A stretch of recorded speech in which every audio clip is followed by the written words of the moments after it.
Hey guys, I know there's been a lot of questions about COVID-19 safety in dental offices, so I just wanted to make a quick video to answer some of the most common questions that we're getting, which is the first and the most prevalent question we get. Why do I need to get a COVID test before coming to a dentist, even for just a cleaning?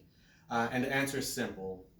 We follow the science that makes sure that you stay safe. And this information comes from the leading organizations such as the World Health Organization, the CDC, and the ADA. Now, sometimes those agencies don't always agree, and I know it's kind of difficult to understand what's going on because sometimes the guidelines change or they get altered. But the one thing that has always been consistent amongst all three is the concern of aerosolizations, primarily with surgical procedures and healthcare.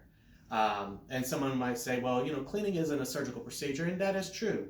However, everything that we do in dentistry is aerosolized, and the number one thing that all those agencies say is it's recommended that you get a COVID test prior to any procedure that creates aerosolization.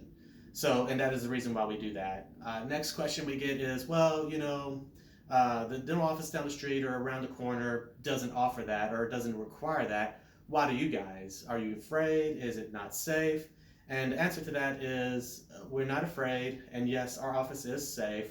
I can't speak for other offices that don't follow best practices, but we definitely want to follow the best practice, and the science shows that if a person comes in, whether they're symptomatic or asymptomatic, the air that they're breathing in and out can linger in the building for at least 3 hours and potentially can get spread through the entire building, which we will get into methods that we've taken to combat that as well. So the science has been there, it's been proven, and that's why we think it's super important for everybody to get a COVID test, because we want to make sure everybody gets safe and or stays safe, and we don't have any kind of cross contaminations inadvertently that we are not aware of what's floating around in the air.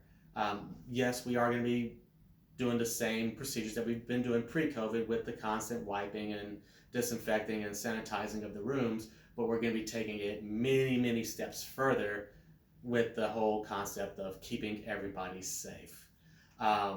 So with that, a lot of things that we have been doing, new that we haven't been doing in the past, is we've added ultraviolet light sanitation to our water lines on top of the filtration that we've had in our water lines at each dental chair. So the water that comes in contact with your mouth has been sanitized. The second thing that we did was we added air filtration units in each dental chair room where we do our procedures that have HEPA filters and UVC lights to help sanitize the air. Again, we're still doing the traditional disinfectant, wiping everything down, changing everything between each patient, but those are something new. And something very recent that we've done was added something to our HVAC unit, which is called bipolar ionization, which sanitizes and cleans the air that we breathe directly. So as it's pushing air out into the room, those negative ions and positive ions will attack viruses, bacteria, mold, any pathogen that can make you sick and unwell. It can even help out with people with allergies. So the air that you're breathing should be cleaner, safer, and healthier. And that's something new that we've done, and we're going to constantly be taking more and more steps as the information is provided to us to keep you guys safe. However, with the biggest question that we've had, it all stems with that COVID testing. A lot of people were concerned or maybe even fearful of getting a COVID test, and right now that's the best option that we have right now to ensure that when the people that we have coming in have a negative test, so we don't spread anything to anybody. As soon as something changes and we can offer a test in our office, we will obviously do that to make it more streamlined, easier, and less waiting period. But until then, we wanted to follow the best practices. We want to keep you safe. We're definitely not going to put profit over people. And again, our ultimate goal is your safety. Hope this video helps. Stay safe, stay well.